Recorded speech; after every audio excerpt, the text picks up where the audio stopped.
Hola, ¿cómo están, queridos amigos y amigas? Nueva semana para compartir de los estudios de Omega Medios en todas sus plataformas. Contarle a nuestro invitado de esta noche que estamos saliendo al otro lado de la cordillera a través de la señal de Sur Medios para toda Mendoza y también toda Argentina. Y aquí, dentro del Valle de la Aconcagua, estamos con nuestros amigos de Frecuencia 7 y Cultura Online. Esta noche vamos a hablar de un vital elemento. Vamos a hablar del agua. Y para aquello vamos a presentarles a continuación a mi querido amigo Gonzalo Peña Sandoval, ingeniero civil mecánico, ¿cierto? Con alguna mención por ahí en hidráulica. ¿Es así?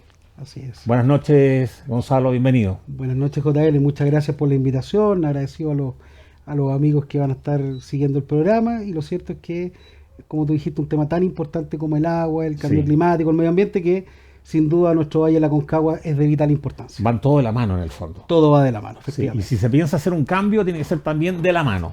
Tiene que ser un cambio de la mano, un cambio integral, donde la ciudadanía esté presente, la institucionalidad, pero también el lado académico, el lado investigativo, que de alguna manera tienen que aportar para poder esto hacerlo de manera conjunta. Me parece. Bien, pero vamos a retroceder un poco en el tiempo. Ya hay gente que está viendo la pantalla. Entonces dicen, yo a Gonzalo lo ubico, yo tuve la posibilidad de trabajar con él, lo he visto desempeñándose en algunos roles importantes.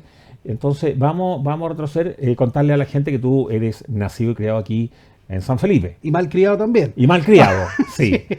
Bueno, ahí parte de la culpa la tienen papá y mamá o los abuelos. Vaya a saber uno. ¿Hermanos cuántos? Yo tengo una hermana, mi hermana es enfermera, ella es experta en temas de heridas, trabaja en el CEFAM, el Segismundo Iturre en San Felipe. Bien. Mi hermana menor, yo me llevo por 10 años con ella, así que una muy buena profesional que hay en la familia, donde uno tiene, yo particularmente la admiro mucho por su tenacidad, ¿cierto? Y su profesionalismo. ¿Sí? Yo creo que esta admiración debe ser recíproca también. Yo espero. No, yo creo que sí. Sí. Oye, Gonzalo, igualmente cuéntame un poco, mirando un poco para atrás, cómo te veías tú a los 10, 12 años, cómo eras en el colegio, eras un buen alumno, ya estabas ahí despilfarrando el agua, estabas ahí cuidándola. Cuéntame un poco aquello.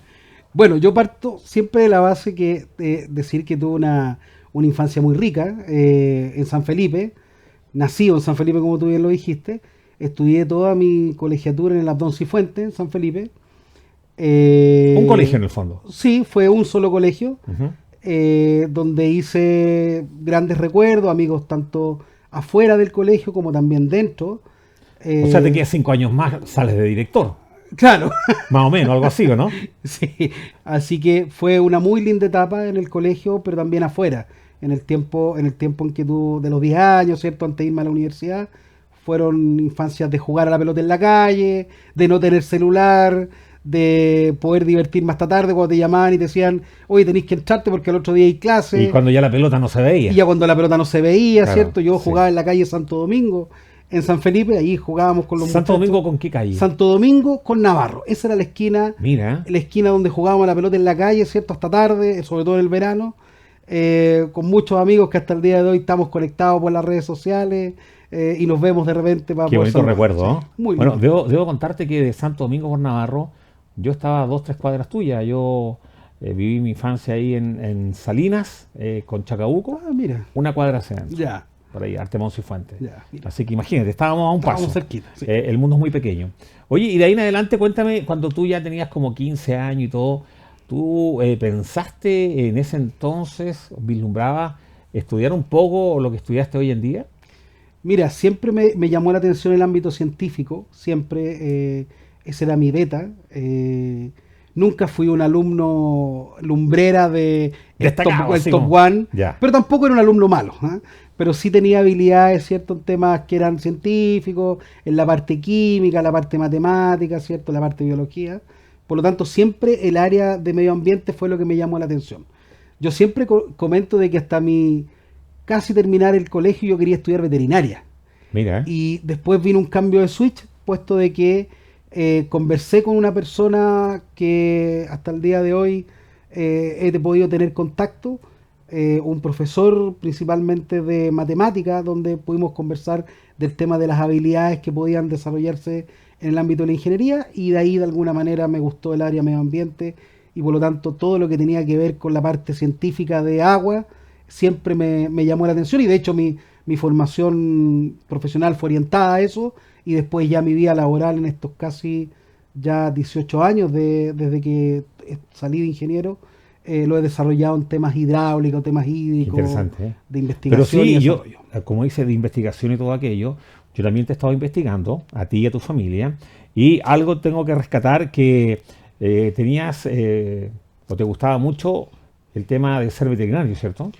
Sí, me gustó siempre el tema de veterinaria, me gustan los animales, Bueno, me eres encantan un, los eres un animales. dog lover, de hecho tienes 3 hijos. Así es, He averiguado. 3 hijas. Hijas. Sí, Háblame un poco de ellas también, porque hoy en día yo creo que hay muchos dog lovers que están detrás de la pantalla y van a decir, él es uno de nuestra cofradía, Sí. es de los nuestros. así es. Bueno, con mi pareja, Cristina, tenemos 3 guaguas que son nuestras hijas, 2 Golden Retriever que es la Son Laila hermanas. con la Laina y con la Briana, una que tiene 2 años 4 meses y la otra tiene 1 año 4 meses, son hermanas de padre y madre, y la princesa que tiene 14 años, que es una Yorkshire, que es como la que manda, digamos, ahí en la casa. Es la más chica de porte, pero es la que manda porque es la que realmente cuida, es Se la que impone por ladra, antigüedad. se impone por antigüedad, así es. Bien, Así bien, que ahí tengo mis 3 hijas. qué bien. Hijos, no. No tengo hijos. No, nosotros con Cristina llevamos ya 8 años, pero todos sabemos que la vida, Dios es el que pone, Siempre cierto, bien. la posibilidad en el camino, no, cierto, de tener un hijo. Además que siento yo yo tengo una hija, es una Fox Terrier que también me roba el corazón. Así es. Son de amor incondicional y están siempre ahí con uno. Siempre están ahí. Sobre todo, yo viajo todos los días a Santiago, así que llego y están en la las 3 me reciben. Ah, te están esperando. Me están imagino. esperando. O sea, ¿a quién saludas primero? Es a las hijas y después te vas a saludar a Cristina. Si a, es que veces, la, a veces me pasa eso. si es que la Cristina no se antepone a ella. Claro, así es. Me imagino. Así Oye, es. cuéntame un poquito, cuando tú estás en tu primer año de universidad estudiando esta ingeniería, ¿cierto? ¿Empiezas a tomarle cariño? ¿Empiezas a ver el vital elemento de una forma diferente?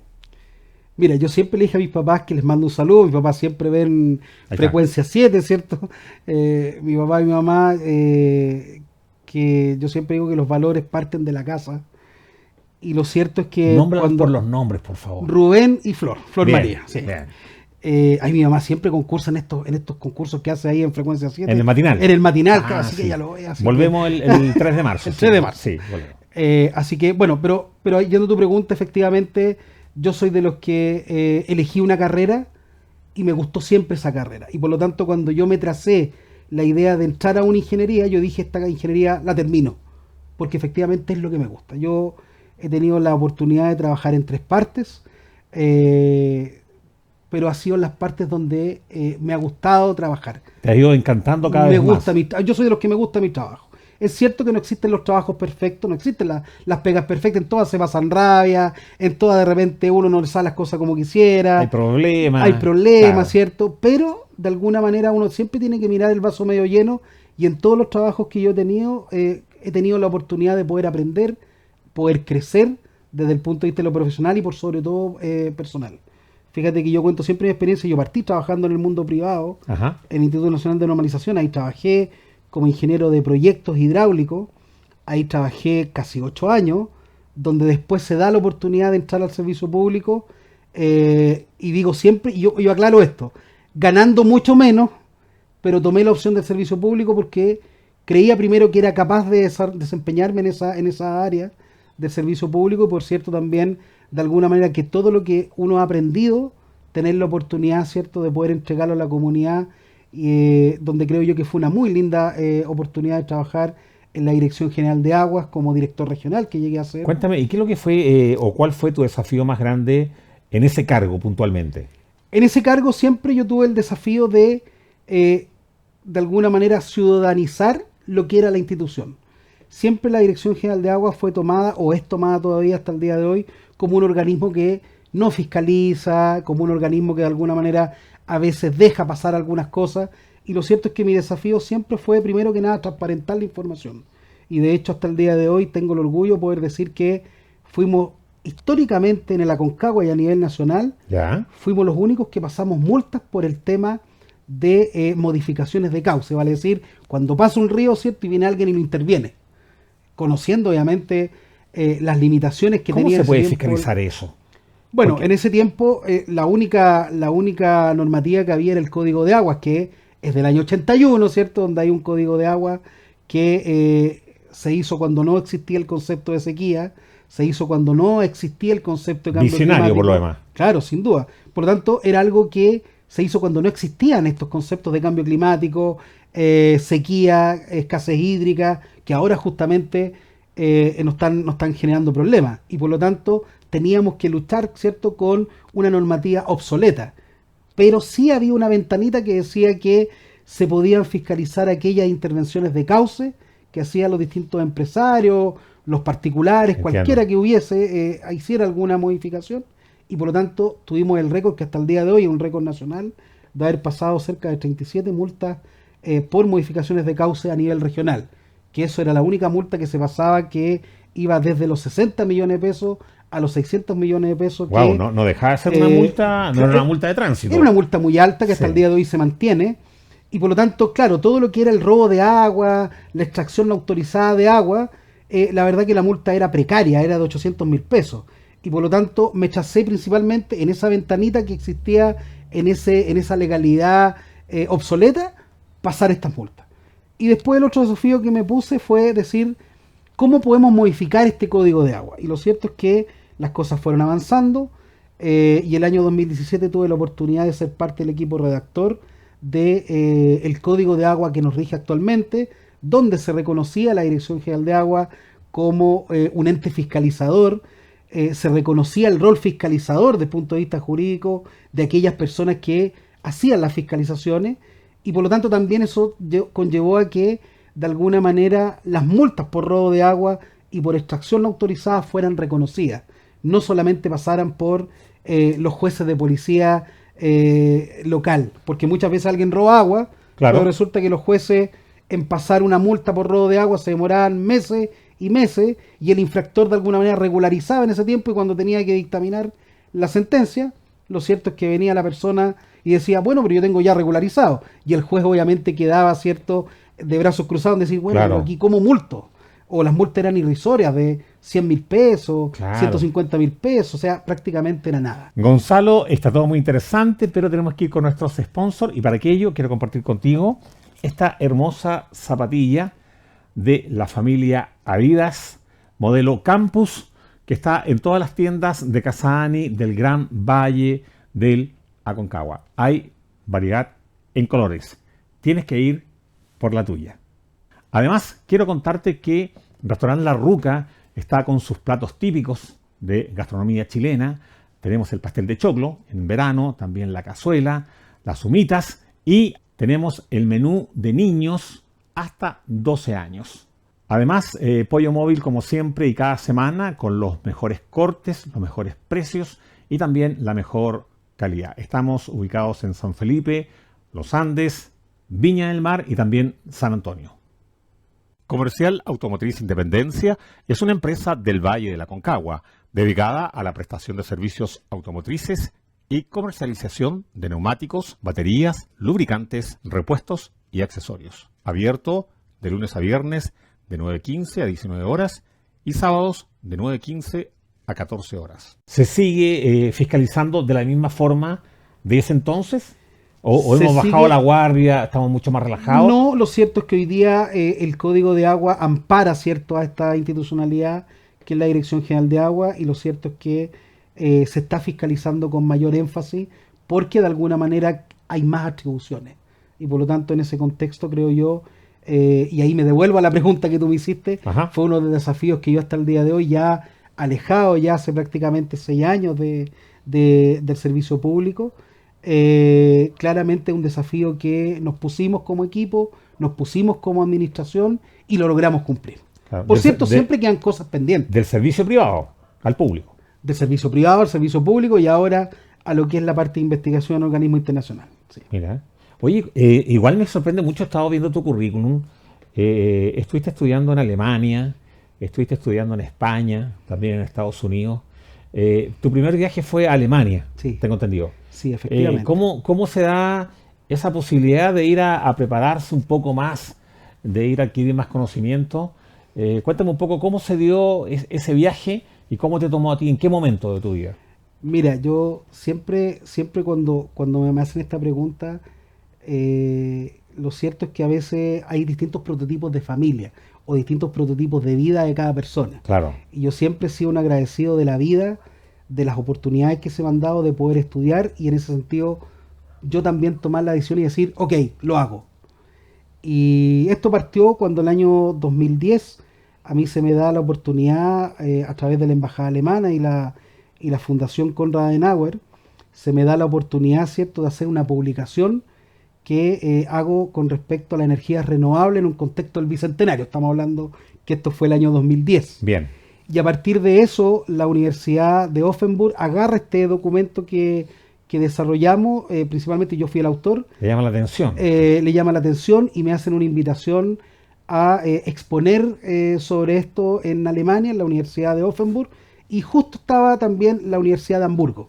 Y por lo tanto se hace una presentación. Mira. Y me hacen la oportunidad de hacer un estudio con respecto a las energías renovables no convencionales. ¿Cuánto tiempo estuviste ahí?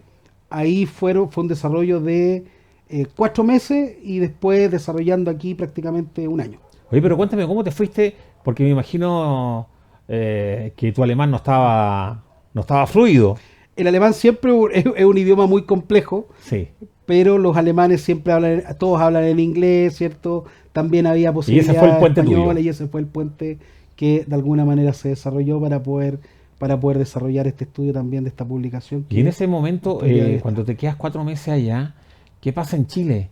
¿Quién se queda con tu perrita? ¿Quién se queda con...? No, en ese tiempo ya las perritas no existían. Estamos hablando que mi historia de familiar, digamos, con mis cachorras, esto se da cuando yo estoy con Cristina. Yo con Cristina llevo 8 años. Entonces yo estoy retrocediendo a esto cuando ya era Pero me hablaste de tu perra 2010, chiquitita que digamos. tenía 14 años. Sí, pero ella era la perrita de mi suegra y que después Cristina la tuvo y ahora como que la adoptaste, la la adopté, hiciste es tuya. una hija adoptiva, claro. Ahí me calza perfectamente la matemática. Sí.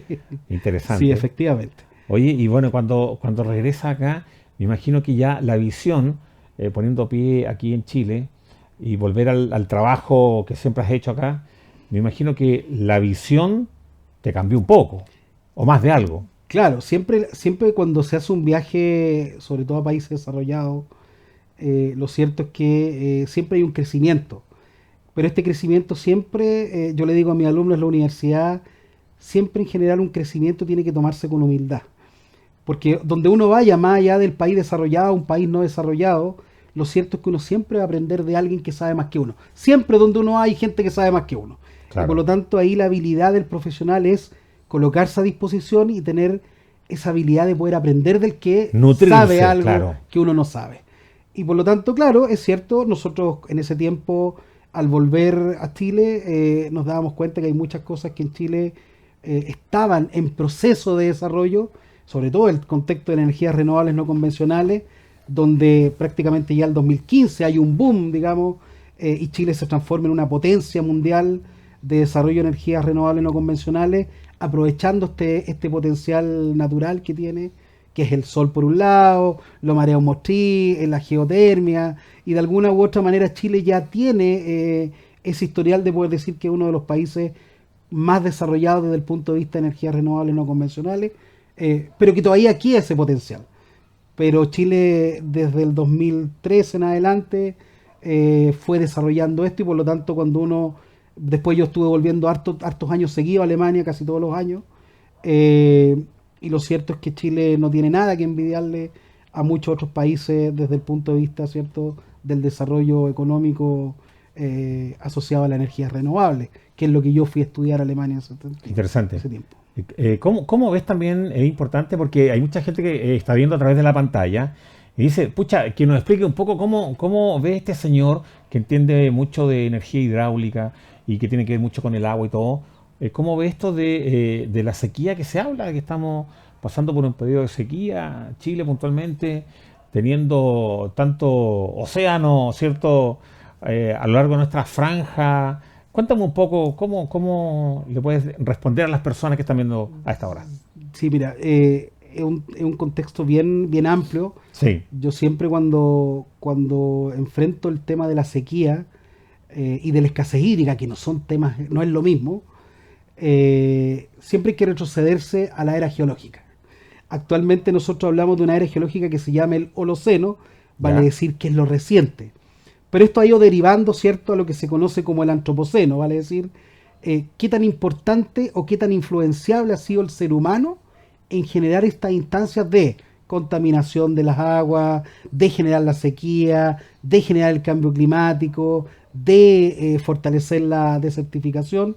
Y esto de alguna manera es lo que hoy día nos tiene a todo lo que es la parte de investigación, la parte de desarrollo, en centrarnos a cuán importante ha sido la mano del hombre en generar este fenómeno que nos está afectando. ¿Estamos destruyendo nuestro medio ambiente, nuestro hábitat? ¿No lo estamos cuidando como se debiera? Sin duda alguna. Y por eso que muchos investigadores, que yo estoy desarrollando un estudio actualmente donde se habla de esta nueva era geológica que se llama el Capitaloceno, vale decir qué tan importante en la destrucción del medio ambiente ha sido la globalización, la industrialización, el racionamiento, la discriminación sobre todo de la parte humana, ¿cierto?, de los asentamientos humanos, y por lo tanto eso conlleva a que los distintos desarrollos estén enfocados, ¿cierto?, en generar esta instancia de poder buscar soluciones alternativas. Como tú bien decías, está el tema de tener Chile tiene la particularidad de tener mucha costa, digamos, y por lo tanto, claro, alguien podría decir, mira, podemos desarrollar el potencial de la desalación. Efectivamente es una gran alternativa, pero no es la alternativa, sino que de alguna manera podríamos ver distintas alternativas. Hay muchas alternativas. O sea, lo importante es ir tomando algunas opciones y quizás César tomarla como ya una de las últimas. Yo creo que hay otras que son no tan costosas, pero que también requieren un poco de compromiso del hombre, del habitante. Claro, compromiso del habitante, compromiso de los distintos gobiernos, también da lo mismo el color político, compromiso también de la institucionalidad que rigen esto, pero también, como dice el dicho, no colocar todos los huevos en la misma canasta, sino que de alguna manera, ¿cierto?, tener distintas alternativas que sean complementarias. Por lo tanto, hoy día no podemos nosotros pensar que una alternativa va a generar la solución inmediata, sino que de alguna manera lo que tenemos que hacer es descomprimir. En este caso, aquí tenemos el Valle de Aconcagua, el río Aconcagua, claro, y la montaña, sino que tener distintas alternativas. La desalación, la infraestructura hídrica como los embalses, las piscinas de infiltración, la inyección a los acuíferos, el aprovechamiento de los emisarios marinos, por ejemplo. Wow. O sea, de alguna manera hay muchas alternativas que pueden ser consideradas para no solamente centrarnos en una sola. Y lo ideal sería que esto de alguna manera sea sustentable. Vale decir, que se haga hoy día, pero que sea permanente en el tiempo. En el tiempo, sí. Tú por ahí dijiste el compromiso, que era como vital, ¿cierto?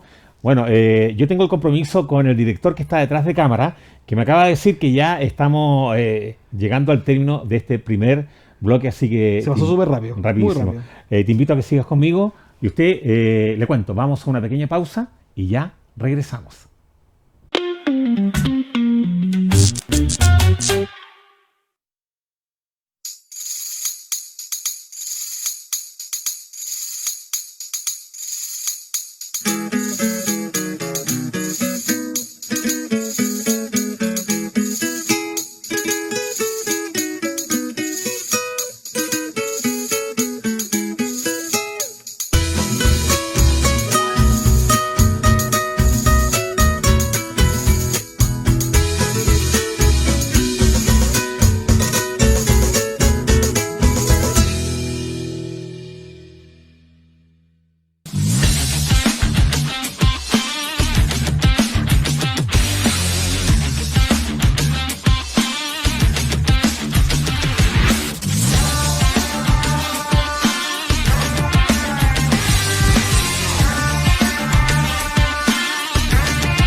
Somos una empresa coreana líder a nivel mundial que entrega soluciones reales durante la conducción de nuestros clientes.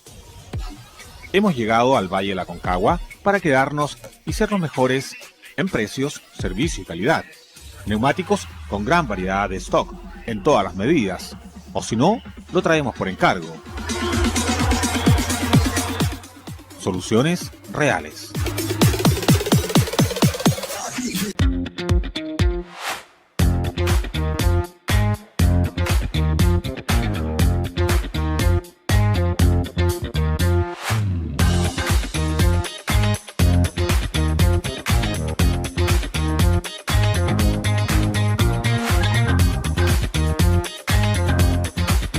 Wave Beats Music.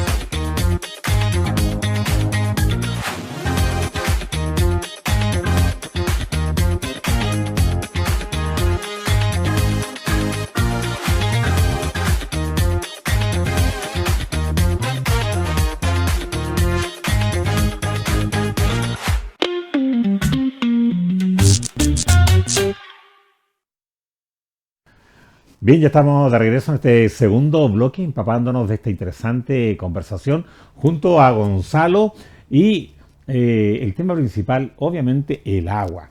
Yo te quisiera preguntar, Gonzalo, que por ahí mucha gente, no tan solo aquí en el Valle de la Aconcagua, sino a nivel país, dice, oye, ¿por qué no traemos agua del mar, agua del océano, ¿cierto?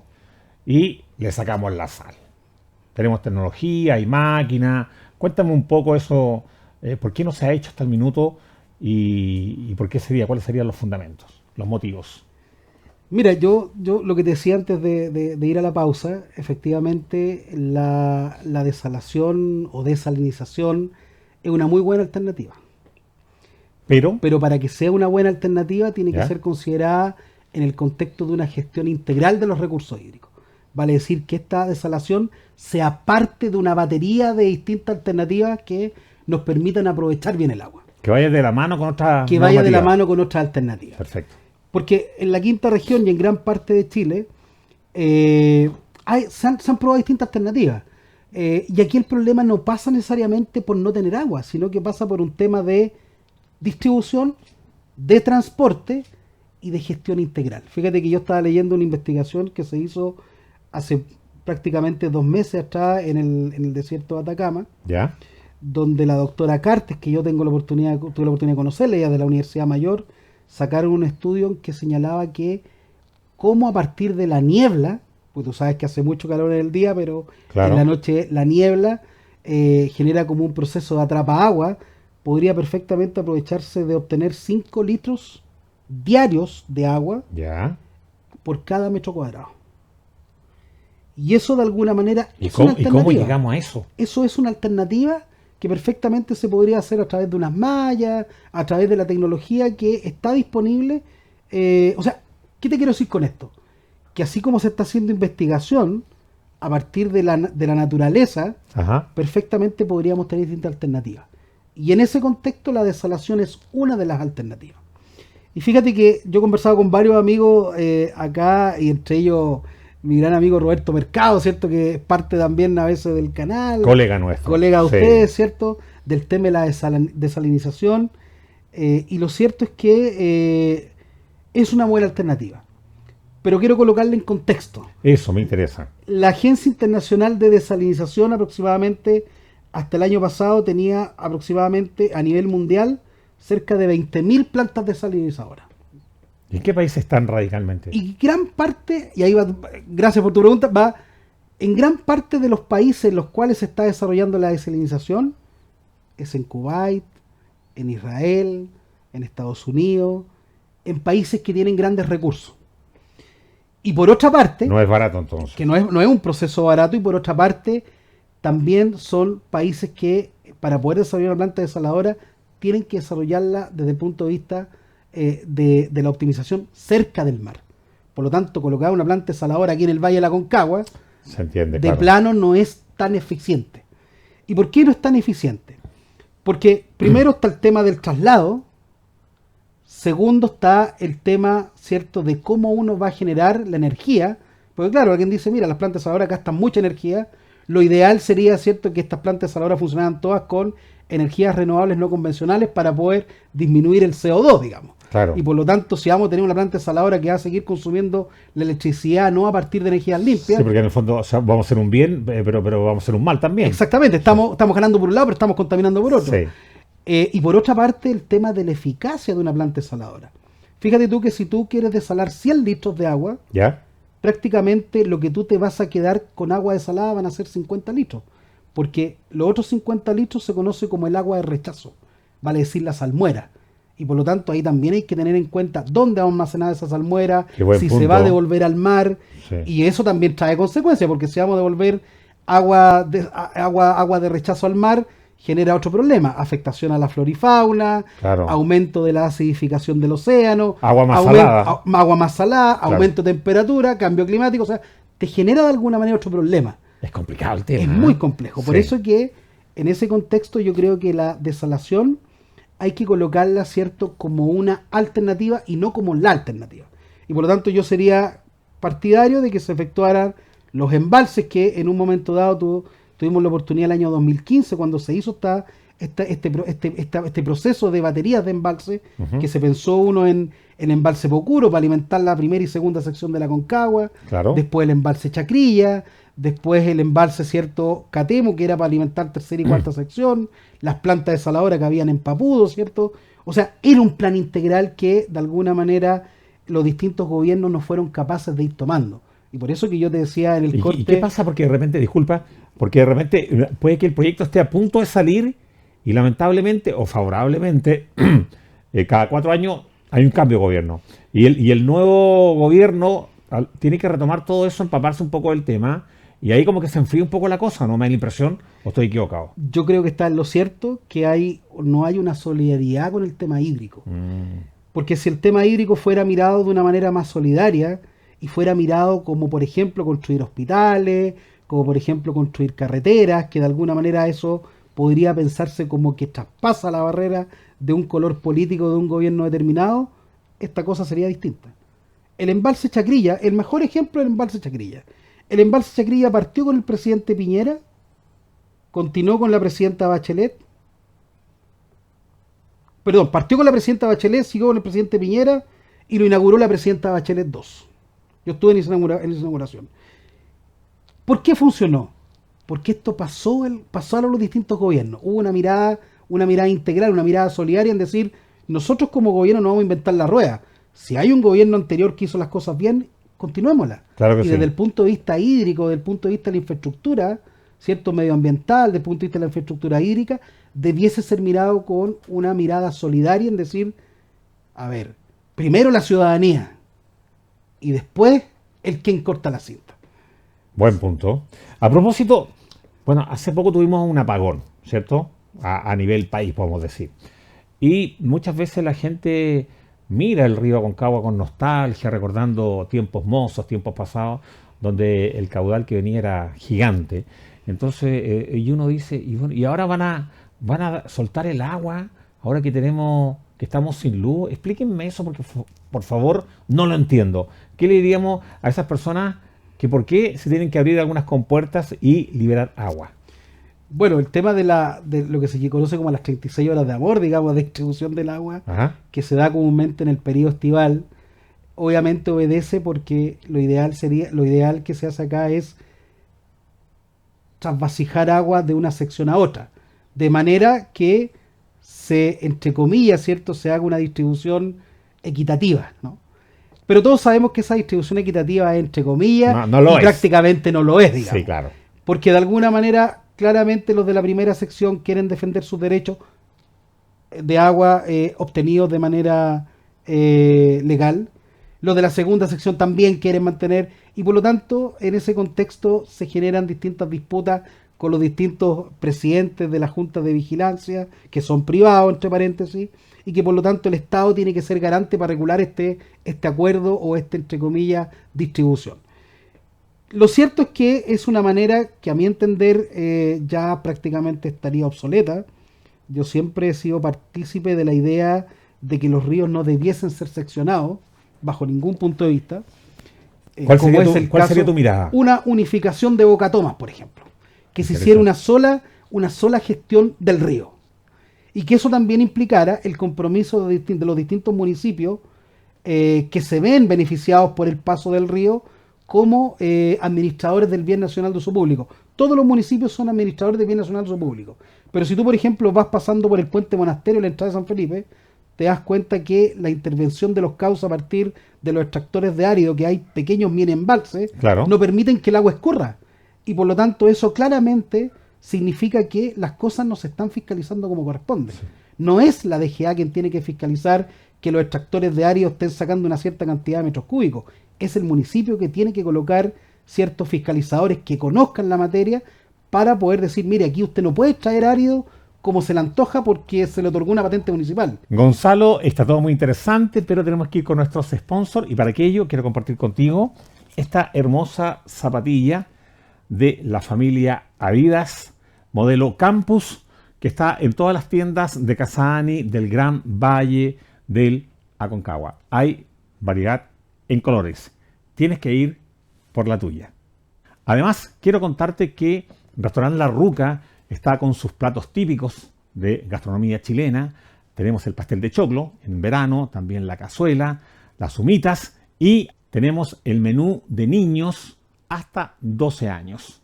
Además, pollo móvil como siempre y cada semana con los mejores cortes, los mejores precios y también la mejor calidad. Estamos ubicados en San Felipe, Los Andes, Viña del Mar y también San Antonio. Comercial Automotriz Independencia es una empresa del Valle de la Aconcagua, dedicada a la prestación de servicios automotrices y comercialización de neumáticos, baterías, lubricantes, repuestos y accesorios. Abierto de lunes a viernes de 9:15 a 19 horas y sábados de 9:15 a 14 horas. Podemos decir que las municipalidades del Valle de la Aconcagua no tienen personal preparado para fiscalizar. Sin duda alguna. No hay personal preparado, no solamente en la municipalidad de San Felipe donde yo vivo, sino que en general, las distintas municipalidades que tienen que velar por esto no preparan gente fiscalizadora a través de los organismos técnicos. Perfectamente podrían hacerse alianzas para que la Dirección General de Agua, en conjunto con la Dirección de Obras Hidráulicas, pudiesen hacer capacitaciones para que existiesen estos cuerpos de fiscalizadores en los distintos municipios que sean la policía del agua y que velen porque la patente municipal que legalmente se le entregó a un extractor de árido se cumpla con lo que realmente se le otorgó. Vale, con lo que ellos dicen que lo que van a sacar. Efectivamente. No sacar más. Si un extractor de árido dice, mire, voy a sacar 30 millones de metros cúbicos, efectivamente saquen esa cantidad. Pero mi pregunta es, desde la ignorancia, y mucha gente también se está preguntando a través de la pantalla, ¿cómo yo sé que tú, Gonzalo, con tu máquina llevas 10.000 metros cúbicos y a lo mejor sacaste 15.000? ¿Cómo yo veo, cómo sé que tú sacaste 15.000 o 10.000? Es una gran pregunta porque eso también tiene que ver con lo que hablábamos anteriormente, del compromiso de la institucionalidad. Fíjate que uno de los desafíos que me impuse cuando fui director regional y que no pude cumplir, no les obliga, no pude cumplir, fue el hecho de pedirle a Bienes Nacionales que hiciera un estudio de deslinde de cauce. Nosotros siempre dijimos y siempre planteé cuando llegué a la Dirección General de Agua, decir, queremos que el Ministerio de Bienes Nacionales haga un estudio de deslinde de cauce, vale decir, cuál es el ancho de un río, cuánto es lo que puede abarcar, cuál es el sello, cuánta cantidad de agua es la que puede haber si es que hay una crecida, ¿cuánto árido puedo sacar? ¿Cuánto árido puedo sacar? Sí. Y eso todavía es una materia que todavía está pendiente desde el punto de vista de bienes nacionales. Y por eso que si este programa sirve para que las autoridades electas, como los CORE, a través del gobierno regional, presionen al Ministerio de Bienes Nacionales para que, en definitiva, haga un estudio de deslinde de cauce, porque en otros lugares esto funciona. En otros lugares se han hecho estudios de deslinde de cauce, donde efectivamente la gente sabe cuánto el río va a crecer, cuánto se va a achicar, cómo el sello, cuánto se puede intervenir, cuánto árido se puede sacar, y por lo tanto eso hoy día es una materia pendiente que no se ha hecho. Yo dejé la Dirección de Agua en 2018, y lo cierto es que esto lo planteamos en el 2014. Yo anteriormente, desde la empresa privada, hicimos proyectos de deslinde de cauce y lo cierto es que han funcionado en el Maule. Yo veo esto, Gonzalo, etcétera, perdona, pero aquí no. lo veo como un tremendo negocio, ¿no? Sin duda que es un de negocio. particulares, porque si bien es cierto, yo puedo tener la posibilidad como de sacar arios de cierta sección del río y a lo mejor ya cumplí la cuota y sigo sacando. Claro. Y si más a fiscalizar, te paso algo por ahí, no sé, pues, hacemos una... Mira, es un pasivo ambiental, Claro. es un pasivo ambiental que es no controlado. Y eso parte por el hecho de que los municipios entregan las patentes, obviamente entregan las patentes a cambio de un tributo, Ajá. pero se entrega la patente, pero sin esa posibilidad de decir, mira, te entrego esta patente, pero yo también te fiscalizo. Eso hoy día no se hace. Tuvimos una oportunidad muy interesante el año 2016 de hacer un trabajo con el alcalde, el exalcalde de Limache, en ese tiempo, donde le hicimos unos cursos en ese tiempo a la gente fiscalizadora del municipio y resultó bastante bien. La gente se interiorizó con la dirección de obra hidráulica, con la dirección de agua, ¿cierto? Y pudieron de alguna manera entender cómo funcionaba este tema del otorgamiento de las patentes municipales para extraer ario. ¿Qué decisión se tomó? Limache dijo, no entrego patentes para extracción de ario. Si tú me preguntas a mí, yo creo que no hay que entregar ninguna patente de extracción de ario. Hoy día, no, hasta que el río no se recupere. ¿Y por qué te digo esto? Porque nosotros en Chile, al igual que ayer que ocurrió este gran apagón, Sí, claro. operamos en torno a la emergencia. ¿Qué pasó ayer? ¿Se cortó la luz? No había internet. La gente desesperada. ¿Qué hacemos? Habían problemas con el transporte, habían problemas con el comercio, habían problemas con la comunicación. Bueno, en este caso ocurre exactamente lo mismo. Funcionamos en torno a la emergencia. Nosotros hoy día tenemos certeza cuánto podría llegar a crecer el río Concagua. No tenemos idea. Sería ideal que con un estudio de deslinde de cauce pudiésemos saber cuánto el río pudiese recuperar su entorno natural, porque los ríos tienen periodos de retorno y por lo tanto perfectamente si hay una gran crecida del río Aconcagua, te aseguro que la Chera y la Copés que están en San Felipe desaparecen. Te aseguro que prácticamente Wow. el río podría llegar hasta donde está el obelisco de San Felipe, en la Oye, calle Las Heras. dicen por ahí que muchas veces, bueno, el río tiene memoria, el cauce tiene memoria. Sin duda alguna. Entonces vuelve a ocupar esos espacios. ¿Cómo lo está haciendo la gente de Limache entonces? Si alguien quiere hacer una ampliación en su casa, necesita bolones, árido, arena, ripio, que en Limache van a otras ciudades a sacar... O sea, no. Lo que pasa es que yo no sé la administración actual de Limache porque hubo Perfecto. cambio de alcalde, pero yo comento la realidad que hubo en el año 2016, perfecto, donde el vaya, alcalde está bien. tomó la decisión de decir, mire, me fiscalizo, instruyo, capacito a los fiscalizadores como administrador de bienes de uso público, pero no se otorgan más patentes municipales por este concepto porque está generando un daño ambiental. La realidad actual la desconozco. Ahí seguramente Claro, las pero autoridades, buen argumento. las autoridades tendrán que tomar esa Me imagino que consideración. un poco lo mismo que sucede cuando uno saca un negocio, hace un inicio de actividades al servicio de puestos internos, da una patente y también los inspectores van a fiscalizar si uno está dando boleta, po, Exacto. que me parece correcto, que me parece que bien que se haga así. Entonces ahí estamos flaqueando con el tema de que nadie fiscaliza lo que Exacto. está pasando en los ríos. Lo que pasa en es la que, ribera. la extracción de árido es necesaria, pero en la medida en que sea bien controlada. Pero cuando ya una extracción de árido, primero, destruye la caja del río, destruye el cerro del río y por lo tanto impide el libre escurrimiento de las aguas, significa que algo se está haciendo mal. Y que por lo tanto alguien está lucrando con algo que no debería lucrar. ¿Me entiendes? Y por lo tanto en ese sentido... claro, las multas del Código de Agua en ese tiempo a mí me tocó ser el malo de la película y por eso que te decía que fue el récord a nivel nacional que hasta el día de hoy lo mantenemos de pasar 37 multas que iban de los 60 millones a los 600 millones de pesos. A mí me tocó pasar multas por la cifra más alta en San Felipe, en Yayay, en el mismo Limache, en Concón, me tocó pasar en Valparaíso, me tocó en distintos lados, me tocó pasar estas multas que era algo que no se conocía. Y por lo tanto tuvimos esa ventanita de poder decir, Sentaste igual un precedente, ¿eh? sentamos un precedente. Pero eso también significaba que muchas veces los tractores de árido pagaban la multa y después seguían extrayendo el árido. ¿Por qué? Eso te demuestra que la actividad es bastante lucrativa. Y por lo tanto, claro, alguien dice, mira, me pasan la multa, pero si pago la multa de 600 millones de pesos, bueno, yo puedo ganar perfectamente 1.200 millones de pesos y sigo extrayendo árido hasta que nos llegue una nueva denuncia. Por lo Claro. tanto, es un círculo vicioso que hasta el día de hoy no se es capaz de enfrentar a nivel nacional. ¿Por qué razón?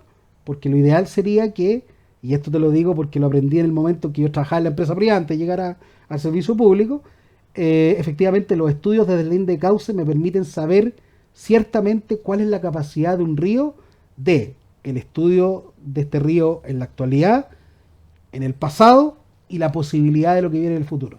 De hecho, no sé si tú recuerdas cuando ocurrió esto en Copiapó hace prácticamente 10 años, donde hubo asentamientos humanos, ¿cierto? En el río Copiapó.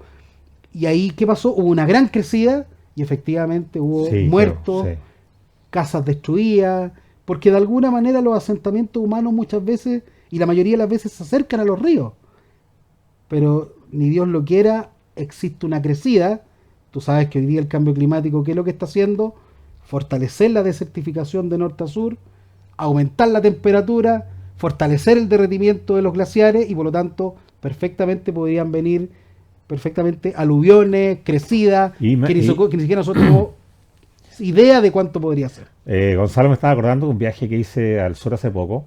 Anduve en Castro, estuve ahí viendo cerca los palafitos. Y claro, ahí cuentan un poco la historia, que mucha gente venía desde arriba de los cerros a sacar el dinero para vivir diariamente, que era pescando.